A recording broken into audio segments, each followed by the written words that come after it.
Hello, everybody. This is Joseph P. Farrell with news and views from the Nefarium on March the 12th, 2015.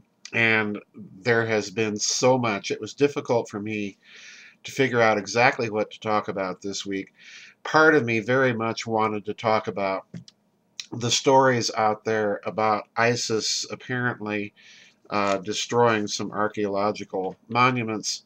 I very much wanted to talk about that, but I was overwhelmed with a lot of articles about the recent speech that was given by the American general that is the supreme commander of NATO military forces in Europe, General Breedlove. And there has been so much blowback already because of this story. I have to comment on it. So what I'm going to do is I'm linking two articles for you. One is from Der Spiegel in Germany, and there's another article that I'm actually going to be reading to you from Zero Hedge. And I'm going to point out a few paragraphs in this article because this is really a significant story. There's no other way to put it. I will probably be blogging in the next 3 weeks or so about other aspects of this story because there's some other things coming up already. But here's Zero Hedge's take. The title of the article is "Germany Has Had Enough with U.S. Neocons. Berlin Stunned at U.S. Desire for War in the Ukraine." And the article begins this way, although further down I'm going to get into the paragraphs that really interest me and should interest and concern you. The article begins this way: while Russia's envoy to NATO notes that statements by the deputy head of NATO testify to the fact that leaders of the bloc want to intervene in Russia's internal politics and are dreaming of Russian Maidan, Washington has a bigger problem: Germany. As Der Spiegel reports, while the U.S. President Obama supports Chancellor Merkel's efforts at finding a diplomatic resolution to the Ukraine crisis, hawks in Washington seem determined to torpedo Berlin's approach. And NATO's top commander in Europe hasn't been helping either, with what sources in the Chancellery have referred to as Breedlove's comments are dangerous propaganda. Now, let me skip a little bit down in this article. Here's why Breedlove's comments are considered by the Germans to be dangerous propaganda, and I want you to listen very, very carefully to what Zero Hedge is saying here, because I think for the most part they're right on target with their analysis. There's a couple of things I want to point out. It was quiet in the eastern Ukraine last Wednesday. Indeed, it was another quiet day in an extended stretch of relative calm. The battles between the Ukrainian army and the pro-Russian separatists had largely stopped, and heavy weaponry was being withdrawn. The Minsk ceasefire wasn't holding perfectly, but it was holding. On that same day, General Philip Breedlove, the top NATO commander in Europe, stepped before the press in Washington. Putin, the 59-year-old, said, had once again upped the ante. So in other words, listen to what Breedlove is saying. It's Mr. Putin again upping the ante in the Ukraine. And this is a specific claim now that the American general in charge of NATO is making. So listen carefully. With over 1,000 combat vehicles, Russian combat forces, some of their most sophisticated air defense, battalions of artillery, having been sent to the Donbass. What is clear, Breedlove said, is that right now it is not getting better. It is getting worse every day, unquote. Now, it's that statement that grabbed the Germans. Quote, German leaders in Berlin were stunned. They didn't understand what Breedlove was talking about. And it wasn't the first time. Once again, the German government, supported by intelligence gathered from the Bundesnachrichtendienst, Germany's foreign intelligence agency, did not share the view of NATO's supreme allied commander in Europe. The pattern has become a familiar one for months. For months, Breedlove has been commenting on Russian activities in the eastern Ukraine, speaking of troop advances on the border, amassing of munitions, and alleged columns of Russian tanks. Now, please note that one, folks, because I said the same thing months ago when we first started hearing about invasion and columns of Russian tanks. And then what we're seeing on television is anything but. In other words, I remind you that I said if we were looking at a full-scale Russian invasion, we'd be seeing something very, very different on our television screens. All right? So now, the pattern has become a familiar one. For months, Breedlove has been commenting on Russian activities in the eastern Ukraine, speaking of troop advances on the border, munitions, and alleged columns of Russian tanks. Now, skipping a couple paragraphs, listen to this. Indeed, U.S. President Barack Obama seems almost isolated. He has thrown his support behind Merkel's diplomatic efforts for the time being, but he has also done little to quiet those who would seek to increase tensions with Russia and deliver weapons to the Ukraine. Sources in Washington say that Breedlove's bellicose comments are first cleared up with the White House and the Pentagon. The general, they say, has the role of the super hawk, whose role is that of increasing pressure on America's more reserved transatlantic partners. So in other words, he's bad cop, all right? Now, here it comes. Listen carefully. To be sure, neither Berlin's Russia experts nor BND intelligence analysts doubt that Moscow is supporting pro-Russian separatists. The BND even has proof of such support. Remember, folks, what the BND is. That's the Bundesnachrichtendienst. That's the German version of the CIA. But it is the tone of Breedlove's announcements that makes Berlin uneasy. False claims and exaggerated accounts, warned a top German official during a recent meeting on the Ukraine.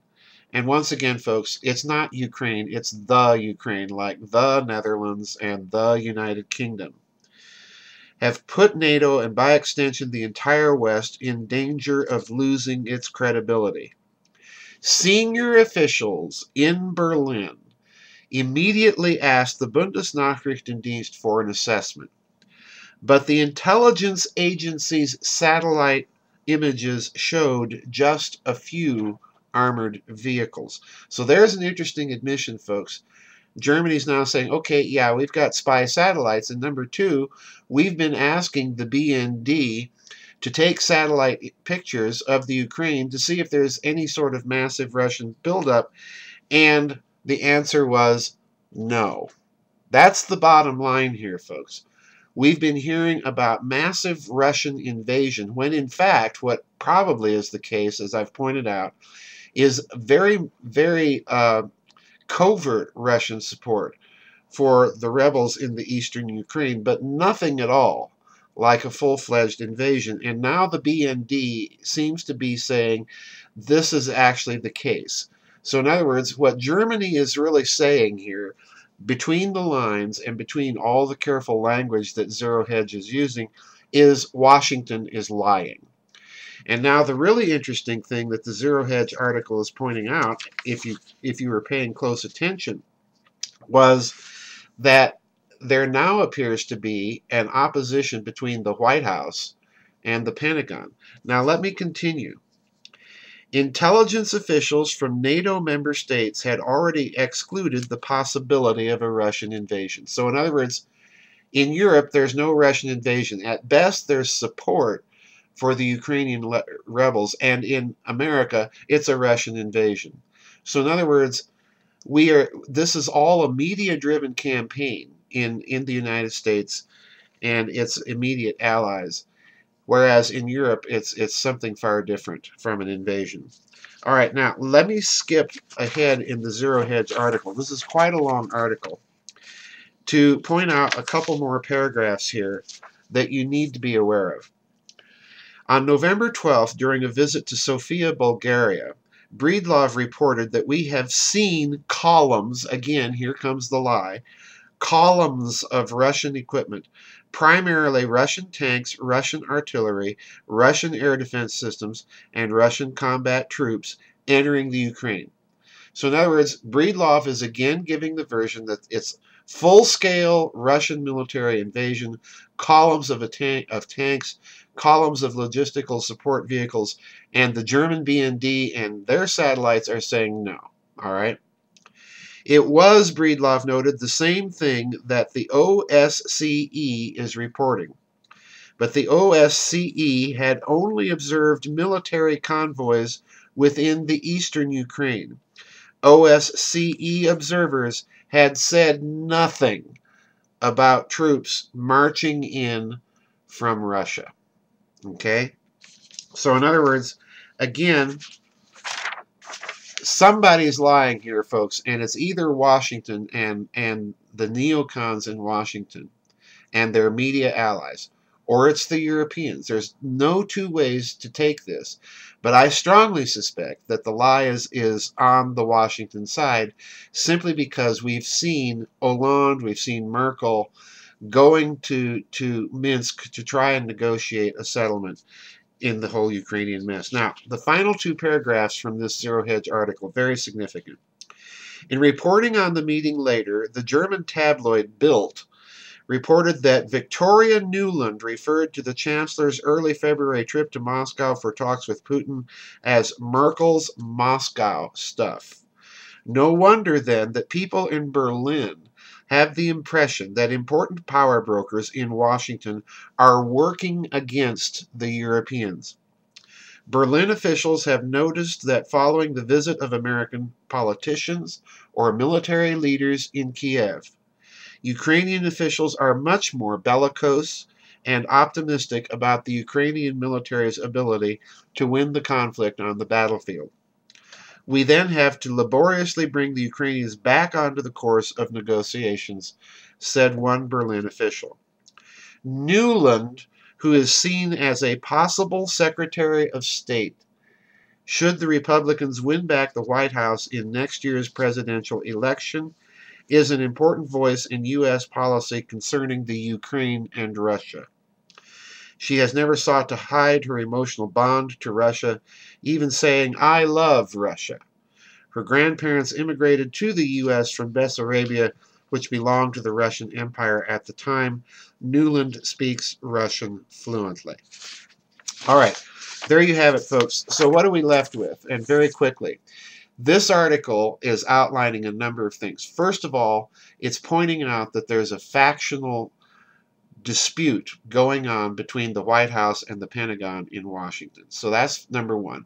There are factional fissures and cracks within the power structure of the West, and they're very, very strong. Number two, it's pointing out that somebody is lying in the Ukrainian mess, and I suspect the reason we haven't seen any satellite photos, blurry or otherwise, from the United States proving its case that there's a full-scale Russian invasion of the Ukraine is because the Germans have their own satellite photos and they're contradicting the whole thing.